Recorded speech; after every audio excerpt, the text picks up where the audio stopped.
Hello students, welcome to Doctor's Academy.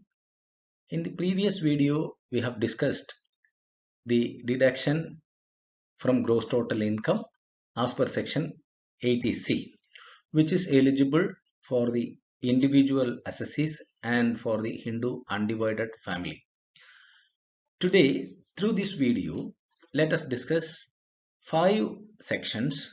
They are 80CCA, 80CCB, 80CCC, 80CCD and 80CCE from gross total income.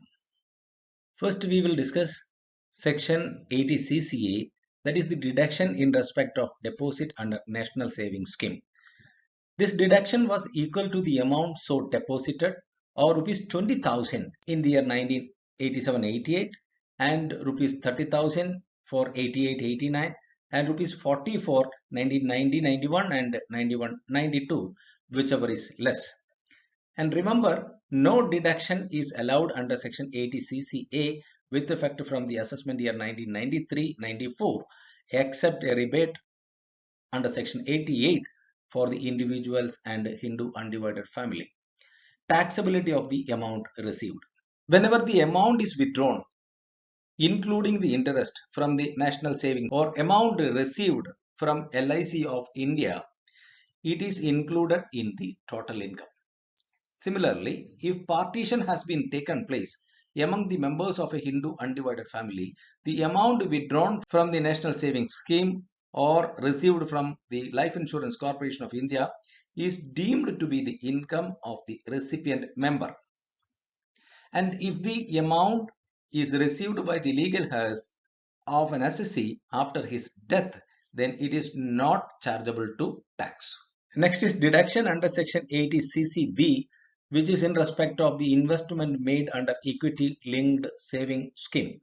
The deduction was equal to the amount so invested for the previous year 1990-91 and or in the previous year 1991-92 or rupees 10,000 for each year, whichever is less. No deduction is allowed under section 80CCB with effect from the assessment year 1993-94 except a rebate of tax under section 88 for the individuals and Hindu undivided family. Taxability of the amount received. When the amount returned to the assessee on repurchase, it to be included in the total income if the repurchase or termination of the plan. Similarly, in the case of the Hindu undivided family, if the partition has taken place, it will be taxed from the hands of the recipient. Next is section 80CCC, which is the deduction towards the contribution to certain pension funds. It provides for a deduction to an individual for any amount paid or deposited by him in an annuity plan of the Life Insurance Corporation of India or any other insurer for receiving pension from the fund. The deduction under this section is the amount so paid or rupees 1,50,000, whichever is less. Conditions: if the assessee or his nominee surrenders the annuity before the maturity date, the surrender value shall be taxable in the hands of the assessee. If the nominee receives the amount, then it is taxable on the year of receipt.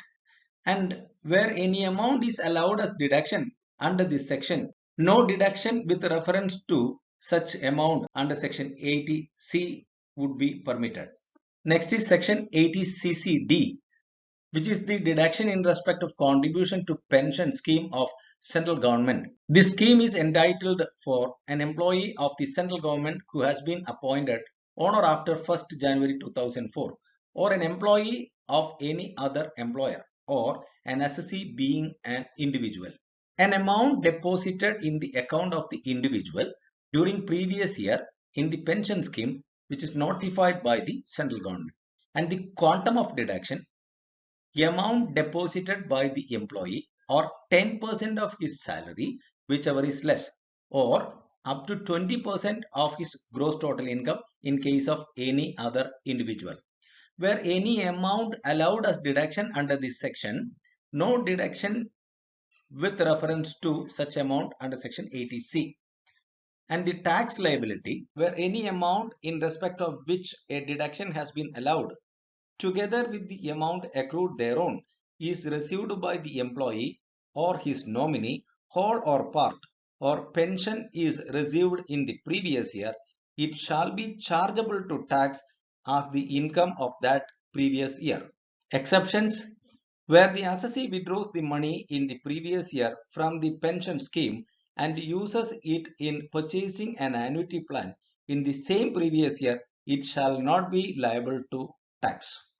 Similarly, any amount received by the nominee on the death of the assessee on account of closure of his opting out of the pension scheme referred to in section 80 CCD 1 or 80 CCD 1B shall not be liable to tax.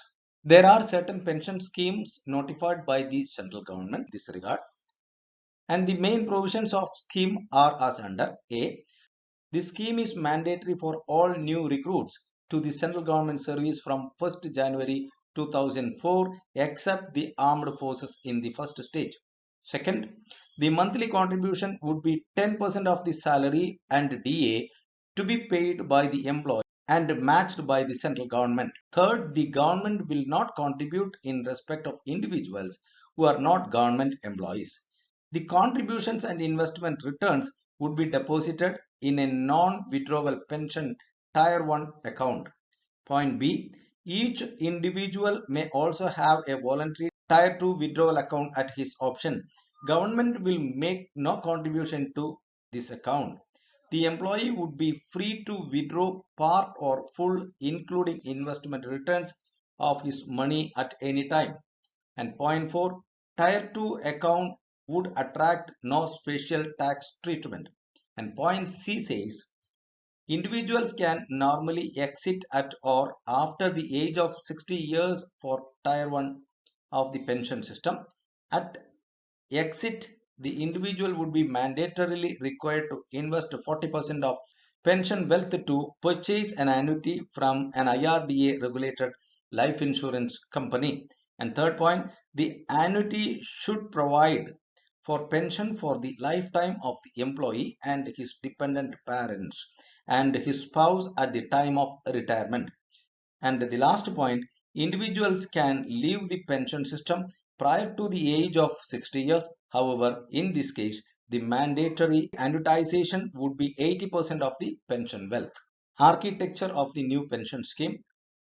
It will have a central record keeping and accounting infrastructure. Several pension fund managers will offer three categories of scheme such as A, B, and C. The participating entities would give out easily understood information about past performance of schemes so that the individual would be able to make informed choices about which scheme to choose. And this is the last section in this video, that is section 80 CCE, which denotes the aggregate amount of deduction which is possible as per section 80C, 80CCC and 80CCD1.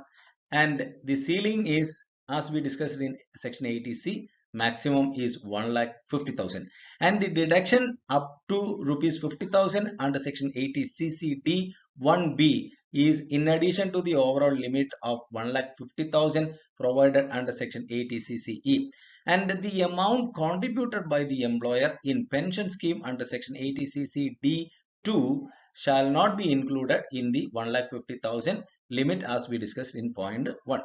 So my dear friends, these are the 5 sections that we have included in this video, and we have discussed the theory part of these 5 sections. Hope it is clear for you. If it is, kindly share it with your friends and others in your contact. Thank you very much for watching Dr. Academy.